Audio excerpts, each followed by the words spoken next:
1 kilogram of nutrient applied through fertilizers, farmers obtain 5 to 30 kilograms of additional product. It's also estimated that 50% of the food we eat in the world is being produced with the use of mineral fertilizers. There are several factors attributing to low fertilizer use. Among them, and this includes: 1, limited access to fertilizers and low financial ability of smallholder farmers. For example, in sub-Saharan Africa, more than 60% of the population are smallholder farmers who, most of them, struggle to live and feed their families on less than 2, according to the African Union Commission in 2019. Therefore, the financial ability limits them to use fertilizer with the amount that is required.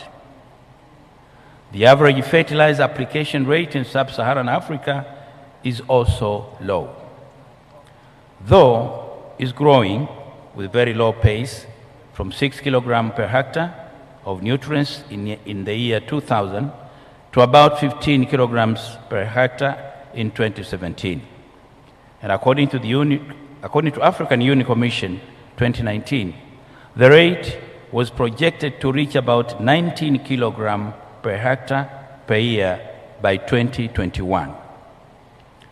The rate is below the Abuja Declaration of Fertilizer for the African Green Revolution, which is set a target of increasing the level of use of fertilizer to an average of at least 50 kilograms of nutrients per hectare. Nitrogen is the dominant fertilizer used in Africa, responsible for over 75% of urea, but also ammonium nitrates and sulfates. Today, the demand of fertilizers in Africa is estimated to be 5.0 million nutrient tons of nitrogen, phosphates 1.3 million nutrients tons, and potash 0.7 million nutrient tons, making a total of 7 million nutrient tons. In Tanzania, fertilizer utilization is estimated to be 19 kilograms per hectare, also less than 50% of the Abuja Declaration of using 50 kilograms per hectare fertilizer nutrients. Utilization of fertilizer varieties between 300,000 tons to 500 metric tons per annum, which is equivalent to 28 to 40% of the soil requirements. For instance, in 23-24 cropping season, fertilizer demand in Tanzania was approximated to be 8 tons, and the major fertilizer producing countries being Egypt, Tunisia, South Africa, Algeria, Nigeria, and Morocco. These countries have a developed fertilizer industry and also a high level of fertilizer use.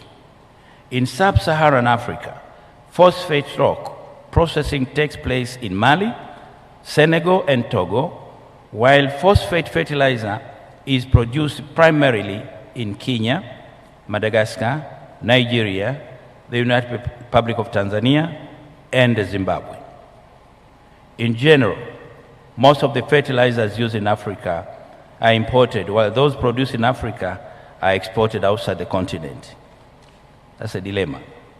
Nevertheless, some degree of inter-regional and intra-regional trade in fertilizers in Africa does occur. Much of the trade involves landlocked countries importing from and through coastal countries and other African countries. In Tanzania, almost 90% of the fertilizer consumed is imported, and less than 10% is domestically manufactured. About 100% of all urea, ammonium-related fertilizers are imported from different countries, including Russia. Russian-Ukraine war, which started in the year 2022, has increased the prices and also created shortage of fertilizers as a result. This situation contributed to limited availability of fertilizers and food insecurity to some countries. In the year, that is 2023, high international food prices have moderated around $1,100 per ton to $600 to 700 tons. So, the low fertilizer uses in most African countries have resulted to a continuous soil depletion and low crop yield and hence non-sustainable food systems. According to International Fertilizer Association report 2019, about 75 to 80% of all cultivated area is characterized by graded soils, and this affects 65% of the Africans.